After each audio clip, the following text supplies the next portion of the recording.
Hello welcome back. तो इस video में हम देखेंगे ऑटो बॉक्सिंग और ऑटो अनबॉक्सिंग को और समझेंगे इसकी ज़रूरत क्यों पड़ती है। ठीक है, तो चलिए शुरू करते हैं।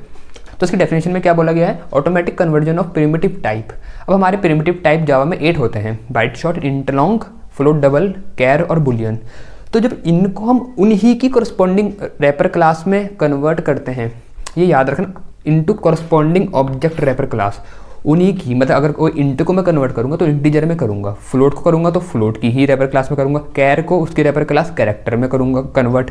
तो इस प्रोसेस को हम बोलते हैं ऑटो बॉक्सिंग। ठीक है, जो हमारा प्रिमिटिव टाइप है, अगर हम उसी की रैपर क्लास में कन्वर्ट करते हैं। बात यहाँ तक क्लियर है? होता कैसे है वो देखते हैं। देखो एग्जाम्पल ले रखा मैंने, इंट ए इक्वल टू 20, ये तो हमें पता है नॉर्मल एक वेरिएबल ए नाम का है जो इंटीजर डेटा टाइप है, जिसका प्रिमिटिव टाइप इंट है, उसमें वैल्यू हमने डाली 20। यहाँ तक तो ठीक है। अब तुम बोलोगे ये क्या कर दिया, ये इंटीजर लिख दिया है। भैया ये क्या आपको ये नहीं पता कि इंटीजर नहीं इंट लिखते हैं? देखो यहाँ पर इंटीजर हमारी रैपर क्लास है। ठीक है, मैंने क्या करा, इंटीजर रैपर क्लास के बी वेरिएबल में ए वेरिएबल की वैल्यू डाली और ए वेरिएबल की वैल्यू क्या है 20। अब देखो यहाँ दो चीज़ें हैं, जैसे हम ऐसे लिखते हैं, फॉर एग्जाम्पल ऐसे लिखते थे ना, स्ट्रिंग एस इक्वल टू कोई भी वैल्यू जैसे हेलो लिख दी मैंने।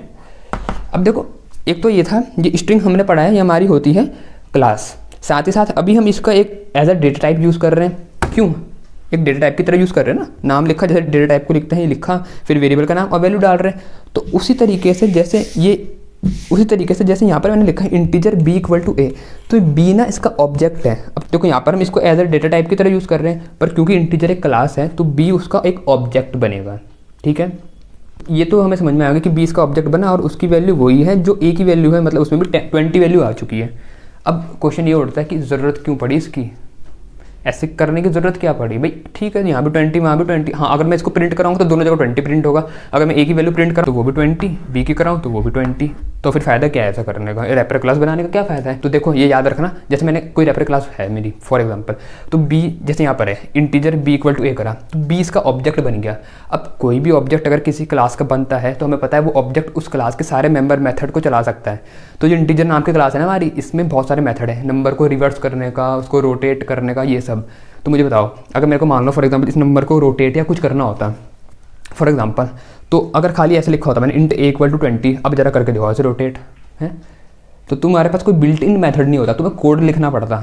जबकि इंटीजर क्लास का ऑब्जेक्ट बनाने के बाद मैं इसको जो बिल्ट इन मेथड है इस क्लास के अंदर बहुत सारे पड़े हुए, उनका सीधा यूज़ कर सकता हूँ। तो हमें फ्लेक्सिबिलिटी मिली ना, तो ये फ़ायदा है। पर देखो ऑटो बॉक्सिंग होती किस तरीके से है, जैसे मैंने लिखा पहले प्रिमिटिव टाइप को लिखते हैं, पहले प्रिमिटिव टाइप लिखा, फिर इसको हम उसकी रैपर क्लास में इसकी वैल्यू दे देते हैं, इसके वेरिएबल की। तो जैसे यहाँ पर ए वेरिएबल था, इसकी वैल्यू मैंने एक इंटीजर क्लास बनाई जो इसी की रैपर क्लास है, दूसरे की मत बना दे रहे हैं, यहाँ पर इसी की बनेगी। ठीक है, उसका जो वेरिएबल था उसमें हमने इसकी वैल्यू दे दी, मतलब इस वेरिएबल को इक्वल टू करके इसको असाइन कर दिया, तो इसकी वैल्यू इसमें आ गई होगी। यहाँ तक बात क्लियर है? ऑटो अनबॉक्सिंग ठीक इसका रिवर्स होता है, ठीक इसका उल्टा प्रोसेस है, या कह लो दोनों एक दूसरे के रिवर्स हैं। ऑटो अनबॉक्सिंग में ऑटोमेटिक कन्वर्जन होगा रैपर क्लास के ऑब्जेक्ट का करस्पॉन्डिंग प्रिमिटिव टाइप में।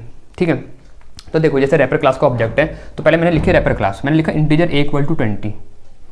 ठीक है, तो ए जो इसका वेरिएबल है, या रैपर क्लास का ऑब्जेक्ट ए ऑब्जेक्ट बोल लो, क्योंकि ये हमारी हमें पता है क्लास है, तो ए इसका वेरिएबल से ज़्यादा बेटर ऑब्जेक्ट वर्ड सही रहेगा।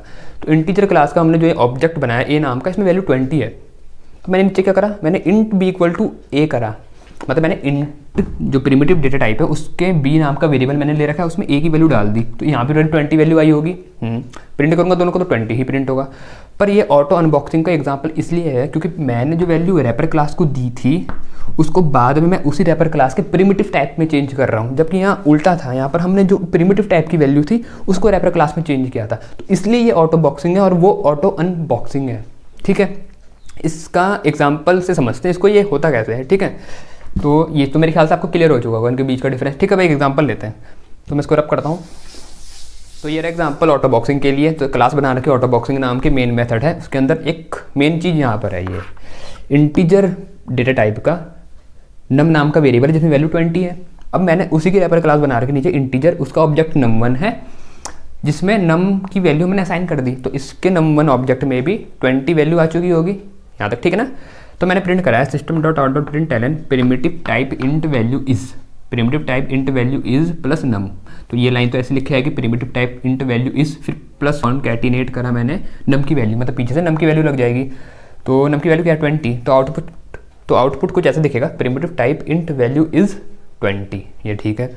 यहाँ लिखा है system dot out dot print ln wrapper class integer value is, तो लिखा आएगा wrapper class integer value is plus num1 की वैल्यू, और वो भी क्या 20, तो मतलब दोनों की वैल्यू 20 ही प्रिंट होगी, ठीक है। अब ये हम सिर्फ इंटीजर में कर सकते हैं क्या? नहीं, आठों में कर सकते हैं। तो एक मैं कैरेक्टर से समझा देता हूँ, कैरेक्टर का एग्जांपल लेकर के। तो जैसे यहाँ पर है, मैंने इसे रब किया इन दोनों को,